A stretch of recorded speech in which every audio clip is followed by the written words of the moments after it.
Պարոն Դադունց, արդեն այն ժամկետը, որ նախանշվել էր սահմանադրության տեքստի պատրաստ լինելու առումով մոտենում է, ես կխնդրեմ մի փոքր, եթե տեղեկություն կա, արդեն փոխանցել մեզ ինչ փուլում է արդեն տեքստի, կարող ենք ասել, որ օրինակ համարյա ամբողջական տեքստը պատրաստ է, քանի որ մարտը մոտենում է, ինչպես ասվել էր այս ժամկետը։ Ամբողջական չէ, բայց մեծամասամբ այո, բազմաթիվ թեմաներ արդեն մենք քննարկել ենք խորհրդում, նաև մենք ունենք նաև մշակած տարբերակներ եւ դեռ չենք ներկայացրել խորհրդին, բայց եթե նկատել եք արդեն գրեթե յուրաքանչյուր ուրբաթ օր, յուրաքանչյուր շաբաթ այո նիստեր են իրականացվում եւ առնվազն 1-2 հարց կամ 1-2 թեմա մենք կարողանում ենք խորհրդի հետ քննարկել եւ խորհրդը հաստատում է եւ մենք այո հույս ունենք, որ գոնե մարտ ամսվա ընթացքում մենք ունենանք եթե ոչ ամբողջությամբ, ապա բազմաթիվ թեմաներ արդեն խորհրդի կողմից քննարկված եւ հաստատված։ Եթե նույնիսկ չհասցնենք, բոլոր թեմաները խորհրդի հետ քննարկել, ամեն դեպքում մենք նախագիծը կամփոփենք, հրապարակելու մասը դեռ կհասկանանք, պետք է խորհրդի հետ իհարկե քննարկենք, բայց մենք նախագիծը արդեն ամփոփած կունենանք եւ արդեն որպես ամբողջական նախագիծ կարողանանք հետո շարունակել այդ նախագծի շուրջ քննարկումներ։ Ես ուզում եմ հասկանալ, այսինքն նախարարը ասում էր, որ տեքստը պատրաստ կլինի, բայց ինքն էլ էր ասում, որ ամենայն հավանականությամբ խորհրդի հաստատմամբ այն գուցե չհասցնի անցնել այս ընթացքում։ Այսինքն, երբ որ տեքստը պատրաստ է լինում, ակնհայտ է, որ գուցե չհասցնեք խորհրդում, բայց այդ պատրաստի տեքստը, այսինքն ուղղակի հայտարարվելու է բանավոր, որ այն պատրաստ է ու վերջ շարունակելու եք աշխատել, թե ամեն դեպքում հրապարակվելու է։ Դեռ այդ մասով վերջնական որոշում չենք կայացրել, բայց խորհրդի լիազորությունները չեն դադարում, այսինքն այնպես չի, որ մարտ ամսին այլևս խորհուրդ չի աշխատելու, մենք շարունակելու ենք խորհրդի հետ աշխատանքները եւ խորհուրդը կարող է աշխատել, շարունակել գործել ընդհանուր մինչեւ հանրաքվեով այո նախագծի ընդունում կամ հանրաքվեի դնելը նախագծի, հետեւաբար մեկը մյուսին չեն բացառում։ Հրապարակման մասով ինչու որոշում չկա, պարոն Դադունց, ինչով է պայմանավորված։ Դե մենք պետք է վստահ լինենք, որ տեքստը ամբողջական է եւ որովհետեւ գիտեք, երբ որ տեքստի շուրջ աշխատում ենք, ինչ որ կարգավորում ենք բերում, մենք պետք է վստահ լինենք, որ բացեր չկան։ Եթե մենք վստահ լինենք, որ տեքստը առնվազն մեր գնահատմամբ ամբողջական է եւ նաեւ խորհուրդն էլ մենք խորհրդի հետ կքննարկենք եւ կարծում եմ եւ եթե նաեւ խորհրդի հետ էլ որոշակի կոնսենսուս ունենանք, որ մենք շարունակում ենք ձեզ հետ աշխատել, բայց նաեւ զուգահեռ հանրությունն էլ իմանա, կարծում խնդիր չի լինի։ Միևնույն է, հանրությունը բնականաբար իմանալու է այդ տեքստի մասին,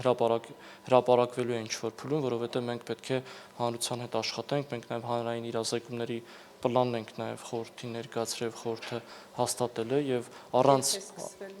իրականում արդեն սկսվել է, եթե նկատել եք նախարարությունը դրել էր նաև հրապարակում գրառում, որ մենք նախորդ շաբաթ քաղաքացիական հասարակության ներկայացուցիչների, բուհերի նաև ներկայացուցիչների հետ կարող եք ծանոթանալ նյութին, քննարկում ունեցել ենք, այո, եւ այն գլուխներ, այն թեմաներ, այն նյութերը, որ արդեն խորհուրդը քննարկել էր, մենք դրա շուրջ քաղաքացիների հետ երկխոսություն ունեցել ենք։ Պարոն Դադունց, այս հարցը երևի մինչև ավարտեք տեքստը եւ հրապարակեք հնչելու է, հասել եք հռչակագրի նախաբանի քննարկմանը։ Դեռ այդ մասով նորություն ձեզ չեմ կարող ասել, որովհետեւ դեռ խորհրդում էլ դա չի քննարկվել, հենց որ քննարկումը լինի, կրկին անպայման ձեզ հետ կկիսվենք։ Դե քանի որ նախարար ասում էր, որ դա թողնելու եք ավարտական փուլին, այսինքն երբ որ աշխատանքները ամփոփեք, այդ ժամանակ նոր նախաբանին կանդրադառնաք։ Դե ինչպես տեսակ ավարտական, դե ինչպես տեսակ դեռ չենք ավարտել աշխատանքները։ Իսկ ընդհանուր առմամբ սրա հետ կապված քաղաքական քննարկումներ ունեցել է տեքստը մշակող մասնագետներ ունեցել են կառավարության անդամների հետ, նկատի ունեմ վարչապետ, նախարարներ եւ այլն։ Ինչ նկատի ունեք։ Նկատի ունեմ քաղաքական որոշումը կա, այսինքն ինչ որ քաղաքական Դե վարչապետը ինչ հայտնել է ասել է, դրա դա մասին։ հաշվի է կա։ Նախաբանին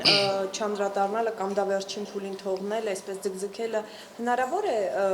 մտահոգություններ կան, որի վերջո եթե պարզ դառնա, թե ինչ տեսք է ունենալու սահմանադրության նախաբանը, դա բացասապար ընկալվի հատկապես այս նախընտրական փուլում եւ բացասական ազդեցություն ունենա իշխող ուժի, օրինակ վարկանիշի վրա։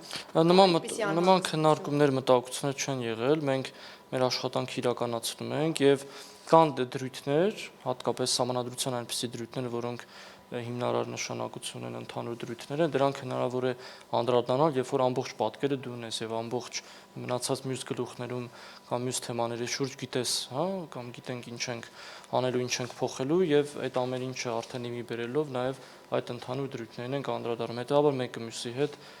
կապելու, այո, իմաստ չէ։ Դուք նշում եք անկախության հռչակագիրը հանել կամ չհանելու հարցը, դա ինչ-որ տեխնիկական այդպես հարց չի, որ ուղղակի այսօր նստենք, որոշենք այդ բառերը ջնջում ենք կամ հանում ենք։ Դա մոտեցում է, այսինքն այդ առաջարկը նաև վարչապետի կողմից դա այդ առաջարկը կամ այդ գաղափարը հնչեցվել է եւ դրա շուրջ իհարկե պետք է քննարկումներ լինեն, որպեսզի կարողանան բաշխած ձևակերպումներ լինեն եւ այդ քննարկումները մենք առանց խորհրդի եւ առանց մասնագիտական քննարկումներ չեն կարող անել։ Հիմա եթե մարտին հրապարակվեց սահմանադրության տեքստը, արդեն հայտնի լինելու է անկախության հռչակագիրը մեջը կա, թե չկա, թե այդ թողելու եք հետո, ասենք ընտրություններից հետո։ Այդ մասով ինչ որ հատուկ վերապահում չունենք, տեքստը եթե հրապարակվի տեքստ ինքը նոր սահմանադրության տեքստ է լինելու եւ այո ամենայն հավանականությամբ հենց սկզբից մինչեւ վերջ հանրությունը կտեսնի այդ տեքստի ձևակերպումները։ Պարոն Դադունց, բայց կարող ենք ասել նաև հաշվի առնելով ձեր ասածը եւ այն առումով, որ վարչապետը արդեն այդ մասով խոսել է, կարող ենք ասել, որ այդ մասով, հռչակագրի մասով անակնկալներ չեն լինի ըստ էության։ Դե անակնկալ ասելով ինչ նկատի ունեք։ Անտեսելի է, էլի, սցենարը, որով կառաջնորդվի տեքստը գրող մարմինը։ Ես կարծում եմ այս թեման այնքան է արդեն քննարկվել, որ այս թեմայով էլ անակնկալներ լինելու կամ չլինելու հարց չկա։ Մենք պետք է աշխատենք ձևակերպումների շուրջ եւ մենք ճիշտ աշխատենք եւ ճիշտ քննարկումներ անենք եւ մասնագիտական նաեւ քննարկումներ անենք, որովհետեւ սա նաեւ մասնագիտական մոտեցման հարց է եւ դրա արկայության դեպքում նաեւ հանրությանը դա ճիշտ ներկայացնելու ուղղությամբ աշխատենք։ Բաժանորդագրվեք Արմադ մեդիայի ալիքներին YouTube-ում, Facebook-ում, Instagram-ում և Telegram-ում։